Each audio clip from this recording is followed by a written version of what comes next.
केवळ महाराष्ट्रासाठीच नाही तर संपूर्ण देशासाठी ही अभिमानाची घटना आहे। छत्रपती शिवाजी महाराजांच्या 12 किल्ल्यांना युनेस्कोच्या जागतिक वारसा यादीमध्ये स्थान मिळालंय। या 12 किल्ल्यांमध्ये 11 किल्ले हे महाराष्ट्रातले आहेत तर एक जिंजीचा किल्ला आहे जो तामिळनाडूमध्ये आहे। मनसे अध्यक्ष राज ठाकरे यांनी या निर्णयाबाबत आनंद व्यक्त केलाय। युनेस्कोला गृहीत धरू नका, निकष नीट पाळले नाहीत तर युनेस्को दर्जा काढून घेतं असा इशारा देखील राज ठाकरेंनी दिलाय। गड किल्ल्यांवरील सर्वच अतिक्रमणं जात धर्म न पाहता तत्काळ हटवण्याची मागणी त्यांनी केली आहे। पंतप्रधान नरेंद्र मोदींनी देखील ट्विट करत प्रत्येक भारतीय या सन्मानानं आनंदित झाल्याचं म्हटलंय। तसंच लोकांना या किल्ल्यांना भेटी देण्याचं आवाहन केलंय।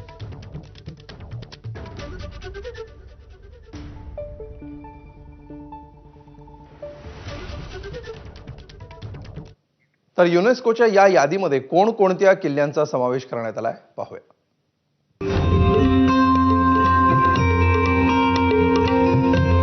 रायगड, राजगड, प्रतापगड, पन्हाळा,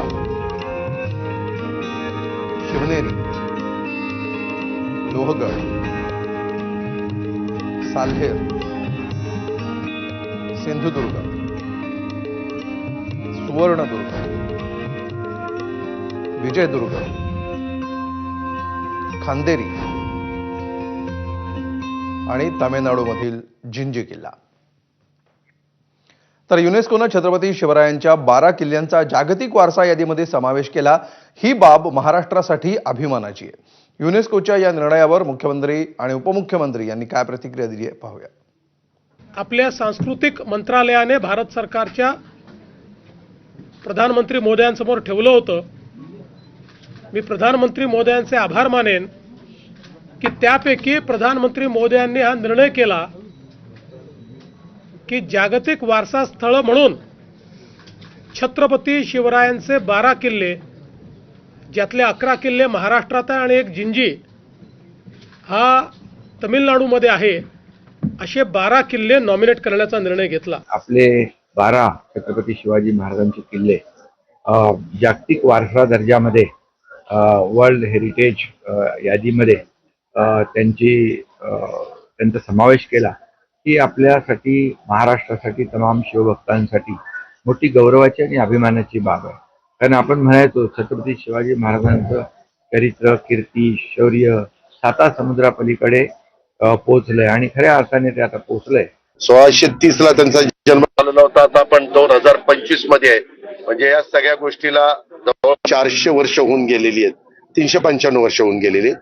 तर 395 वर्ष होऊन गेलेले असताना ज्या पद्धतीनं पुढच्याही पिढ्या ते सगळं टिकलं पाहिजे, राहिलं पाहिजे, त्याच्याकरता त्याच्यात समावेश होणं अत्यंत गरजेचं होतं। ते काम झालेलं आहे। दरम्यान पंतप्रधान मोदींनी ट्विट करून काय प्रतिक्रिया दिली आहे पाहूया। प्रत्येक भारतीय या सन्मानानं आनंदित झालाय। या मराठा मिलिटरी लँडस्केप्स मध्ये 12 भव्य किल्ल्यांचा समावेश आहे। यापैकी 11 महाराष्ट्रात तर एक तामिळनाडूमध्ये आहे। जेव्हा आपण गौरवशाली मराठा साम्राज्याबद्दल बोलतो तेव्हा आपण त्याचा संबंध सुशासन, लष्करी ताकद, सांस्कृतिक अभिमान आणि सामाजिक कल्याणावर भर देण्याशी जोडतो। अन्यायापुढे न झुकण्याच्या त्यांच्या वृत्तीनं हे थोर शासक आपल्याला प्रेरणा देतात। मी सर्वांना आवाहन करतो की या किल्ल्यांना भेट द्या आणि मराठा साम्राज्याचा समृद्ध इतिहास जाणून घ्या।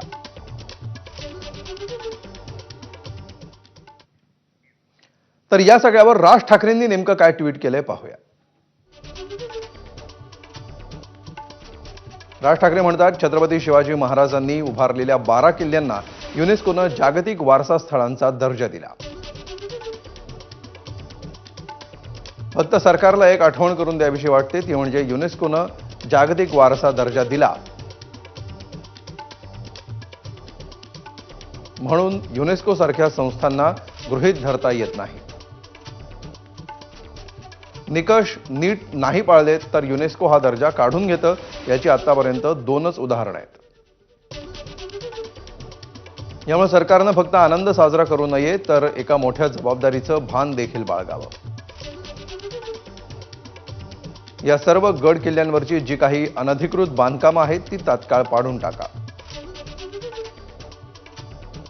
त्यात जात धर्म पाहण्याची गरज नाही.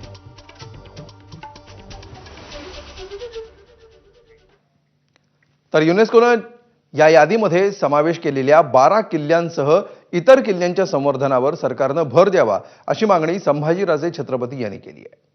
आपला नेक्स्ट स्टेप आणि सरकारची ही जबाबदारी आहे की ब्रँडिंग झाल्यानंतर खऱ्या अर्थाने शिवाजी महाराजांचे हे 12 किल्ले संवर्धन आणि जतन कशा पद्धतीने आपल्याला करता येईल, रायगड मॉडेल प्रमाणे आपल्याला कशा पद्धतीने संवर्धन करू शकतो ह्याच्यासाठी एक मास्टर प्लॅन करायला पाहिजे. पुढची बातमी आहे शरद पवारांच्या राष्ट्रवादीमधून.